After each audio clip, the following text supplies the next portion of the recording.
பாஸ்கரும் தன்னுடைய பதவியை ராஜினாமா பண்ணியிருக்காரு.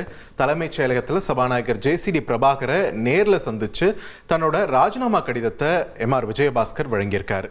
இப்போ மொத்தம் 7 தொகுதிகள் காலியாகுது இல்லையா? மே 25ஆம் தேதி 3 பேர் பண்ணாங்க.